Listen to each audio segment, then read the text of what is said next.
এই মুহূর্তে Comilla medical college হাসপাতালের সামনে আছেন সহকর্মী ইশতিয়াক আহমেদ। সরাসরি যাচ্ছি তার কাছে।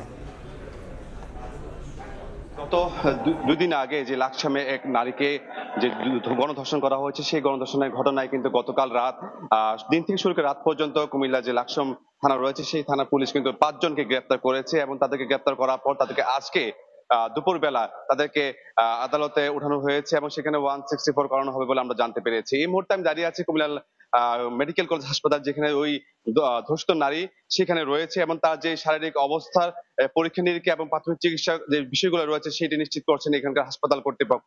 আমি যদি জানিয়ে রাখতে চাই যে নোয়াখালী জেলার সোনাপুর গ্রামের এক ভুক্তভোগী নারী তার স্বামীর সাথে তার লাকসামে আসে তার নানু শ্বশুরের বাসায় বেড়ানোর জন্য 12 তারিখ, এবং আমরা দেখেছি সে 12 তারিখ আসার পর থেকে 13 তারিখ ভোর রাতে যখন স্বামীর সঙ্গে সে তার নিজ বাড়িতে ফিরে যাওয়ার কথা ছিল, তো লাকসাম বাইপাস এলাকায় সিএনজি যুগে সে যাওয়ার জন্য সে লাকসাম সিএনজিতে উঠে, তখন তার স্বামীও তার সাথে ছিল। যে সিএনজি চালক, তার নাম ছিল মাসুদ, সে লাকসাম বাইপাস থেকে তাদেরকে নিয়ে তখন আমরা দেখেছি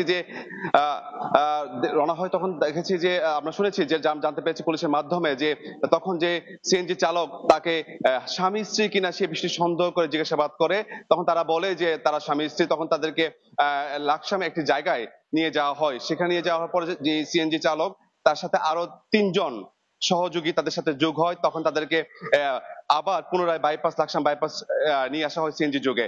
তার পরবর্তীতে আমরা শুনেছি যেটা যে ভুক্তভোগী যে নারী, সেই নারীর যে স্বামীকে তারা মাঝপথে রেখে দেয় অর্থাৎ নামিয়ে দেয়। তারপর তাদেরকে একটি পুরো সাবেক যে উপজেলা ভাইস চেয়ারম্যান তার একটি পরিত্যক্ত ভবনে নিয়ে যায়। সেখানে সকাল 9টা থেকে 10:30টার মতো এই 1 ঘন্টা সময় তাকে জোরপূর্বক যে সিএনজি চালক এবং তার একটি সহযোগী দুজনে তাকে ধর্ষণ করে। তার পরবর্তীতে সেখান থেকে তারা লাকসাম 8 নং ওয়ার্ডে নিয়ে যাওয়া হয়, অর্থাৎ 13 তারিখ এবং 14 তারিখ, এই 2 দিন। 14 তারিখ বিকেল বেলা তাকে নিয়ে আবার সেখানে 14 তারিখ এক ভাড়াটিয়া বাসায় নিয়ে যাওয়া, সেখানে তাদেরকে ধর্ষণ করে বলে আমরা জানতে পেরেছি। তার পরবর্তীতে 16 তারিখ এই যে ভুক্তভোগী নারীর মা এসে থানায় মামলা করলে পুলিশ 5 জনকে গ্রেপ্তার করে।